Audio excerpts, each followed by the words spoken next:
കടുക് പൊട്ടി അടുത്ത് ഞാൻ ഇഞ്ചി അതിലേക്ക് ഇടുകയാണ്.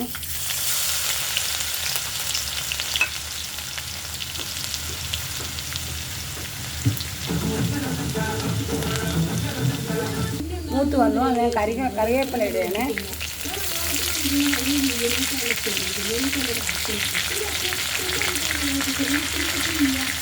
അടുത്ത്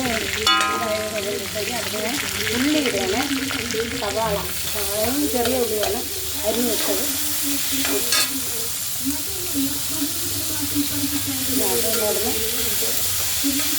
മൂത്ത് വരട്ടെ. ചിക്കൻ തോരനാണ് വെക്കുന്നത്.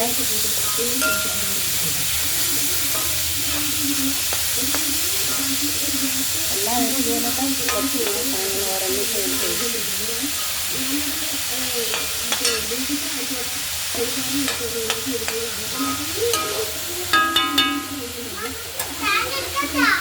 മൂപ്പത്തെ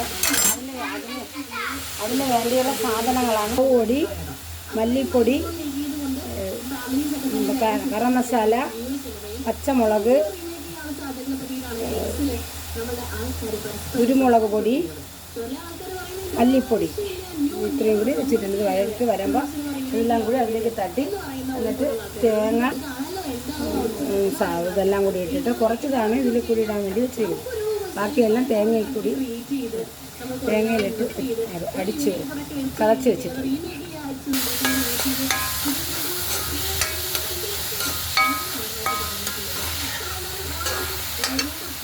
അതൊന്ന് മൂക്കട്ടെ. തേങ്ങാക്കൊത്ത് തേങ്ങ ഞറുക്കിയതാണ്.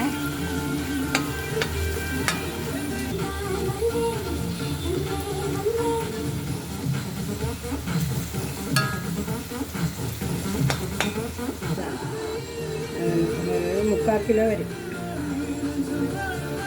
ആൾക്കാർക്ക് ഓരോ കണക്കുണ്ടല്ലോ എത്രയൊക്കെ അതനുസരിച്ച് എരിയും മറ്റുള്ളതെല്ലാം അവരവർക്ക് വേണ്ട വിധത്തിലുള്ളത് കഴിക്കും.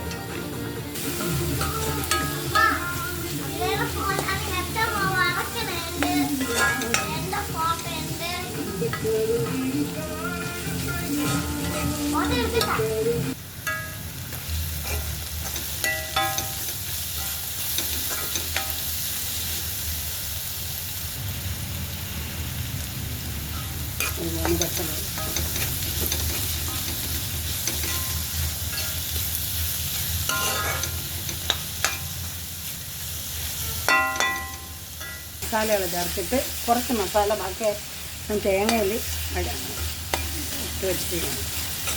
അതിട്ടിട്ട് ചിക്കൻ ഇട്ട് വെന്തതിന് ശേഷം നമുക്ക് മസാല ചേർക്കാം. ഇത് തേങ്ങ ചേർക്കാം. വേവണമല്ലോ. തക്കാളി ചിലവരിടില്ല. ഞാനിങ്ങനെ കുറച്ച് അതിൽ ഒരു തക്കാളി നല്ല ഇതായിട്ട് അതിനെ കുറച്ച് ടേസ്റ്റ് വെക്കും.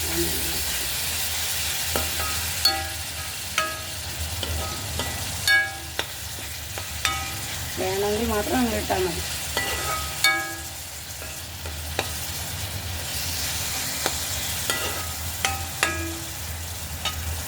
കുറച്ച് ബാക്കി തേങ്ങയിലെടുത്ത് വെച്ച് ആദ്യം മല്ലിപ്പൊടി, കുരുമുളക് പൊടി, മുളക് പൊടി,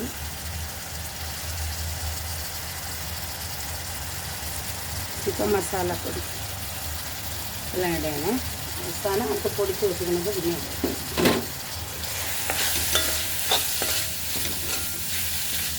അതും കൂടി ഒന്ന് വഴറ്റിയതിന് ശേഷം നമുക്ക് ചിക്കൻ ഇടാം. ടൊമാറ്റോ നല്ല വെന്ത് വന്നിട്ട്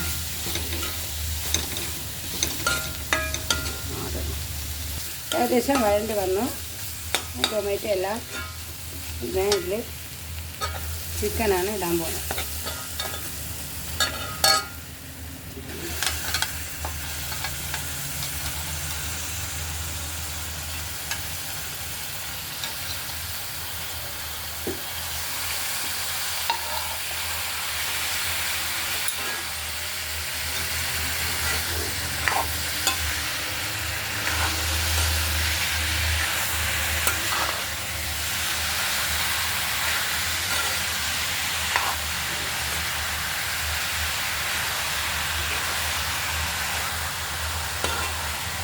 ഇത് കുറച്ച് സമയം ഇതിൽ കിടന്നിട്ട് നല്ല വേവിട്ട് ഇതിനകത്തുള്ള വെള്ളം വറ്റിയതിന് ശേഷം മാത്രം ചൂടുവെള്ളം കുറച്ചൊഴിച്ച് ഒന്നൊരു വേവിക്കണം. അപ്പോൾ ഇതിൻ്റെ വെള്ളം കംപ്ലീറ്റ് വറ്റിക്കോട്ടെ. അപ്പോഴും വെള്ളം ചൂടുവെള്ളമാണ് ഇതിലോട്ട് ഒഴിക്കാനുള്ളത്. ഇതിങ്ങനെ കുറച്ച് നേരം അടച്ചിട്ട് വേവിക്കും.